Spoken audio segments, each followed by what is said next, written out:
Hello everyone, Ginger here, and I'm going to show you today how it is that I transfer images to my pastel paper in order to do specifically pet portraits, although I sometimes use this for still life if I'm really struggling with proportions. So here is a beautiful image. This is a free reference photo from the Facebook group Reference Photos for Artists, the lovely lady Linda who put this up as one of her cats. It's a beautiful picture. This is Tilly. So we're going to be using this today, and I'm going to transfer the outlining for this onto my piece of sanded paper. This is my piece of sanded paper. This is a piece of colour fix in sand colour. Very helpful. Right, so first thing I'm going to do is I'm going to take my picture and I am going to give it a coating on the back, would you believe it or not, of pan pastel. Now, pan pastels make a really, really good transfer substance. So I'm just going to coat the whole back of this. I have, what have I got? Can't remember which colour I've got now. This is, I think, a grey. Are you a grey? Payne's grey. We have Payne's grey. And one of the soft tool applicators. I'm just going to give this paper a coat of this. So just onto the applicator and then onto the paper.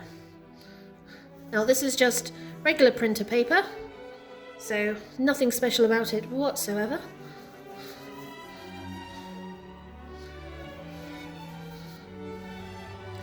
It grips the pastel pretty well.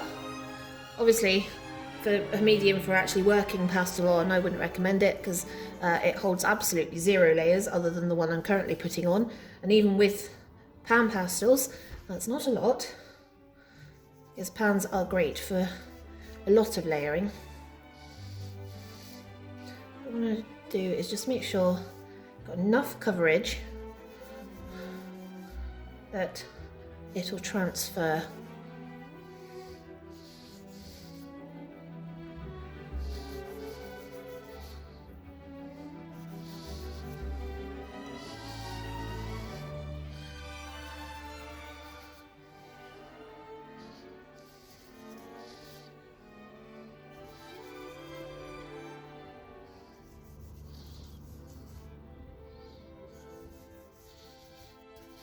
You want to try and make sure it's as smooth as possible and even.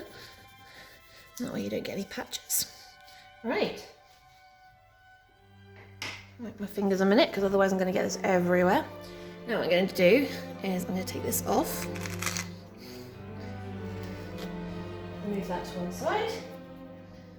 And then I'm going to stick up my bit of pastel paper. There we go.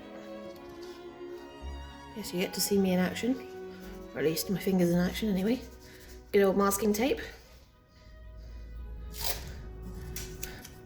Now I don't want this to move, so stick all four corners down. There we go. Right.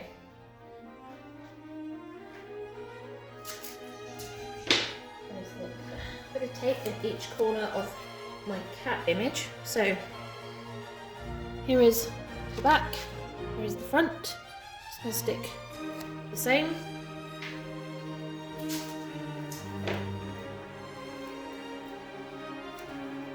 And then we're going to place it on here.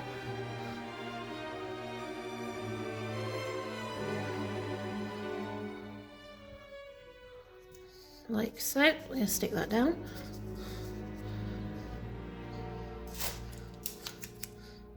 Same in the corners. There we go. Right, now this is a woodless graphite pencil. It's a 2B softness, really doesn't matter. All I'm doing is using this to push this image down and onto the pastel behind. Now this is an outline I'm doing for the video I'm going to be doing about some of the work I do with pet portraits, so you're going to be able to see that. So what I want to do is just do the outline.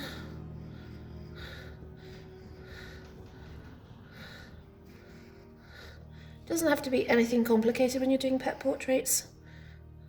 Just as long as you get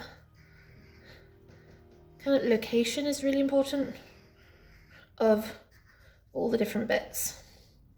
So you can see we've got this jaw, this is the jawline here.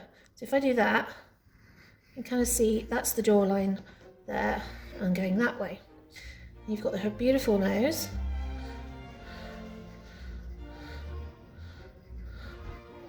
So we're going to do that, mark that up. Obviously, the darker markings where the mouth are, quite wide. So I just want to give an indication there. And then obviously, one of the most important features in a cat is their eyes. And the really important part is the dark area versus where the actual pupil is. So where the lids are, really important because that gives you your proportions. So we're going to go up and around, prescribes that bit. Need to do the line of the ear here. Then I'm going to mark out where some of these facial markings are. It's because it's nice to have them there as a reference. So she's got some amazing head markings here.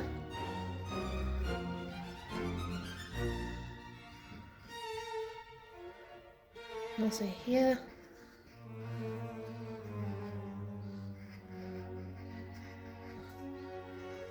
Stripe down the side by the eyes. It's quite common in a tabby cat. Tend to find that all the time. Another stripe here. Right, we've also got neckline which actually comes to here. Now I don't want to go beyond this. What I want to do is mark some of these in because it will help where the whisker placement is. So just mark them in. Right, so that's my line where I don't want the pastel to go over.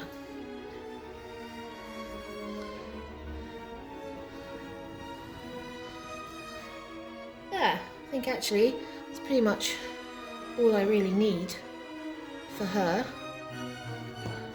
So now what I do is peel this off,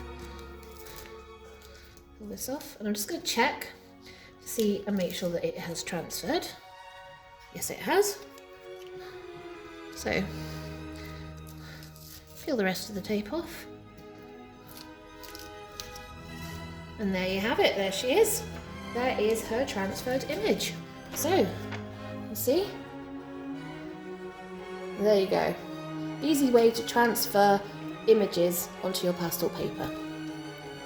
See you all for the next video, which is where I work on the background and the base colours in pan pastel, before I then do my third video in this series, which will be me using my Pitt pastel pencils and Contes to be able to get in all of the beautiful fur markings. Hopefully I'll see you all for those two videos, otherwise I'll see you all soon. Ta-ta for now!